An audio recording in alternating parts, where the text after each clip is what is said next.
All right, get ready because today we're diving deep into thought power. How our thoughts can shape reality. And we're looking at this through two really interesting sources. We've got thought vibration, the law of attraction in the thought world, and then we'll be bringing in the law of one. It's such a fascinating pairing because you've got thought vibration, which is like this practical guide to, using the law of attraction. But then the law of one kind of zooms out. It gives you this much bigger picture of the universal laws at play. It's like we're getting the instruction manual and the cosmic blueprint all at once. Now, thought vibration really emphasizes this idea of mastering your mental space. It's all about recognizing you have the power to control your thoughts, your emotions, and then you can manifest, the life that you want. They even have this cool analogy in the book about the mind being like a kingdom. Oh, yeah. It's like you're the ruler of your mental kingdom, right? And the author really stresses the importance of willpower. He says negative thoughts are like unruly subjects that need to be banished. It's about clearing space for the positive qualities you want to develop, like courage or self-control. It's like a mental decluttering project. And what I find so empowering about it is that it suggests we're not just victims of circumstance. We're not, at the mercy of every thought and feeling that pops up. We actually have the power to choose, to shift our perspective, and to create something new. Absolutely. And that's where the law of one adds this really intriguing dimension. Thought vibration focuses on individual power, but the law of one shows us that this power is actually part of a much larger universal framework. It introduces this concept of densities, which are like different levels of spiritual evolution. Okay, so for those who might not be familiar with the law of one, can you break down this idea of densities a little more? Sure. Imagine a spiral staircase. Each step represents a density, right? As you go up, you're moving towards a higher level of consciousness. According to the law of one, Earth is in this transition phase, moving from third density, which is all about self-awareness and individuality, to fourth density, which is focused on love and understanding, like a deeper connection to unity. It's like we're graduating to a higher grade in the cosmic school of life.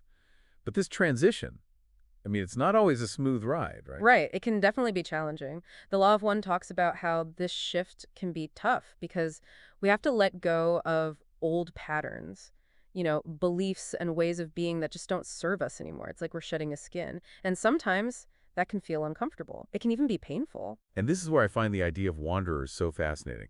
The law of one suggests that beings from higher densities have chosen to incarnate on Earth specifically to help us through this transition. It's like they're cosmic exchange students, here to share their knowledge and help us adjust to this new level of consciousness.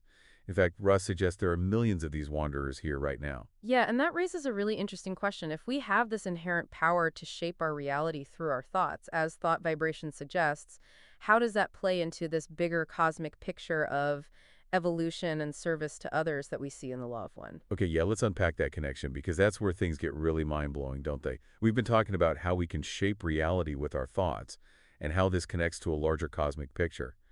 But if our thoughts are so powerful, why isn't the world, already a paradise? That's a great question, and it really gets to this idea of free will. Both thought vibration and the Law of One talk a lot about free will. It's like we're all artists, each of us contributing to this massive collaborative painting. Everyone's got their own unique brushstrokes to add.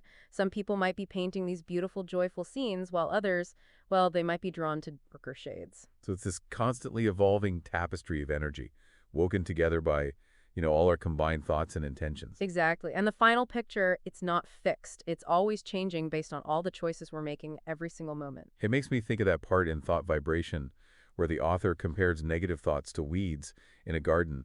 If we don't take care of our mental garden, those weeds can take over and choke out all the beautiful things that are trying to grow. But the law of one adds another layer to this, right? It's not just about feeling good. It's about how negativity can actually affect us on a spiritual level. Absolutely. Remember those densities we were talking about? To move up to fourth density, which is all about love and understanding, the Law of One says we need to achieve a certain level of positive polarity. So those negative thoughts and emotions, they're like dragging around a heavy anchor. They make it so much harder to reach that next level of evolution. Exactly. And that's why both of these sources, both thought vibration and the Law of One, really emphasize self-awareness and mental discipline. Thought vibration gives us practical tools, things like affirmations and auto-suggestions, and then the Law of One kind of explains why this inner work is so important in the bigger scheme of things. Okay, let's talk more about those tools. How do things like affirmations and auto-suggestions actually help us rewire our thinking? Think of affirmations like you're making these powerful declarations, right? Positive statements that you repeat to yourself. You're planting these seeds in your subconscious mind. And the more you repeat them, the more you believe them, the more likely they are to take root and start to grow. Autosuggestions are a bit more subtle, like you're planting little whispers that can influence your beliefs and behaviors. So it's like you're constantly reminding yourself of the things you want to be true until eventually they become part of your reality.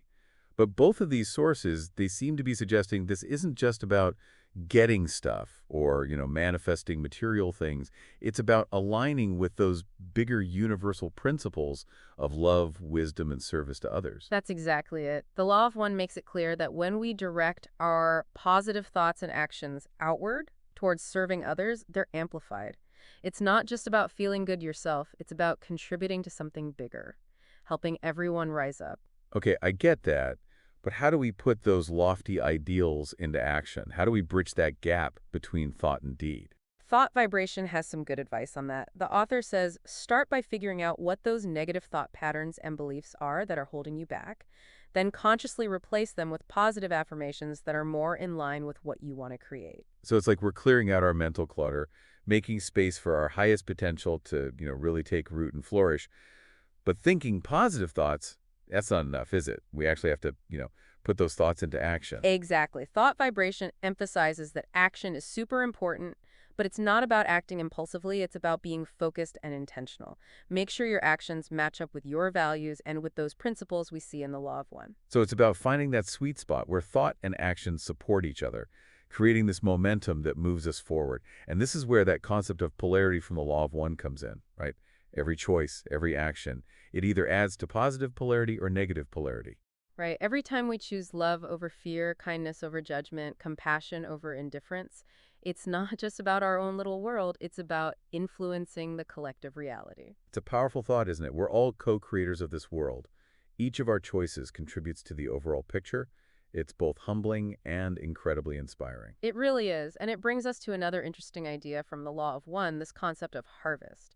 According to Ra, Earth is approaching a critical point, and those who have developed enough positive polarity, they'll be able to move on to fourth density. It's like a cosmic graduation ceremony. We're all being assessed. But how do we know if we're on the right track? What are the signs that we're moving towards positive polarity? The Law of One suggests that a key indicator is this ability to radiate love and compassion outward, and not just towards ourselves and the people close to us, but to everyone, to all beings. That sounds pretty challenging, but both thought vibration and the Law of One remind us we're not alone in this. We've got support from our higher selves, our guides, and beings like Ra who've already done this. That's right. It's like we've got this cosmic support system, always there to guide us and encourage us when we need it most. And that's where things like meditation and contemplation become so important. They allow us to tap into that inner wisdom and get clarity on our path. So it's about tuning into our own inner compass, listening to that inner voice that's guiding us towards our highest potential. But even with all this support, we still hit roadblocks, right? We experience setbacks and moments of doubt. Does that mean we're messing up? Not at all. Both thought vibration and the Law of One see challenges as opportunities. They're like moments of friction that actually polish our souls, make us stronger and more resilient. So those bumps in the road, they're not detours, they're just part of the path, helping us learn and evolve. And we have the power to choose how we respond to those challenges. We can let them get us down, or we can use them to move forward. Exactly, and that's the core message of both thought vibration and the Law of One. They offer us this incredible message of hope. They remind us we have the power to shape our reality, to make things better, and ultimately to choose our destiny. But let's be honest, it's not always easy, is it? Even with all this knowledge, there's still suffering and chaos in the world. Why is that? Why haven't we created that utopia yet? That's a question that's probably been around, well, forever. But the Law of One offers some perspective, don't you think? It talks about this idea of patience and understanding that evolution happens in cycles. Like it's not always a straight line, right? Exactly. It's more like a spiral. Each cycle builds on the lessons learned before. So even when it feels like we're going backwards, we're still moving forward in the grand scheme of things. It's about trusting the process, even when things are messy, and remembering that we're all in this together. Right. And when we support each other, share what we know, choose love over fear, we can create a better future together. This has been such an amazing conversation, but I feel like we've only just touched the surface of these ideas. I know, right? There's so much more to explore. But for now, I think it's time to give our listeners a chance to absorb all of this. So let's take a break and come back in the next episode to dive even deeper. Sounds good to me. All right, so we're back. We've been on quite a journey exploring these powerful ideas from thought vibration and the law of one about how our thoughts shape reality and how that connects to this bigger cosmic picture. It can feel a little overwhelming, right? Like, wow, we have so much influence, but how do we actually take all of this and apply it to our everyday lives? Thought vibration has this great concept called a mental attitude of expectancy. It's about shifting from, just hoping things will get better to truly believing that positive change is possible, expecting it to happen, and then aligning your actions with that expectation. So it's like shifting from a mindset of scarcity to a mindset of abundance. But it's not just about thinking positive thoughts, right? The law of one reminds us that our actions, they have a ripple effect. They impact everyone. Absolutely. The law of one says that when our actions come from a place of love and compassion, we're not only helping ourselves, but we're contributing to the positive energy of the planet. Every act of kindness, every time we choose compassion, every effort we make to lighten someone else's load, it all adds up. It all helps tip the scales towards a more harmonious reality. I love that imagery of a ripple effect. It shows how interconnected we all are. Even the smallest act of kindness can have a huge impact. But what about those times when we're dealing with negative emotions? Like when someone's hurt us and we feel anger or resentment. How do we work through those feelings? Both thought vibration and the law of one really emphasize the power of forgiveness. Holding on to anger, resentment, it's like carrying this heavy weight around. It blocks positive energy and prevents us from experiencing that love and compassion, which are so important for spiritual growth. Forgiveness can be really tough, especially when we've been deeply hurt. But it sounds like it's not about saying what happened was okay. It's about freeing ourselves from that negativity. Exactly. Forgiveness is really an act of self-love. It's about letting go of those painful emotions and making a conscious choice to heal and move on. It's about choosing light over darkness even when things feel dark. And when we do that, we're not only lighting our own path, but helping to light the way for others. But I think some people might struggle with this idea that our thoughts are so powerful. It can be scary to think that we're responsible for creating our reality. What if we mess things up? What if we create more negativity by mistake? I get that it's a lot to take in, but both thought vibration and the law of one remind us that we're not alone in this. We have access to guidance and support from our higher selves or spiritual guides, from those who have already walked this path. It's like we've got this cosmic support system always there to offer guidance and encouragement. Exactly. That's why practices like meditation, prayer, contemplation, they're so important. They help us connect with that inner wisdom, receive guidance, and get clear on our own unique path. We're constantly being given chances to adjust our course, to learn from our mistakes, and choose thoughts and actions that align with our highest aspirations. Which brings us back to the power of choice. We always have the freedom to choose a different path, a different perspective, to make amends, to contribute to a more positive reality. Right, that's where the rubber meets the road, as they say. If we want to put all of this into practice, it all starts with awareness. Pay attention to your thoughts, notice those patterns, identify the negative beliefs that might be holding you back. Then make a conscious effort to replace them with positive affirmations that resonate with your soul's purpose. It's like we're all gardeners of our own minds, weeding out negativity and planting seeds of love, compassion, and joy.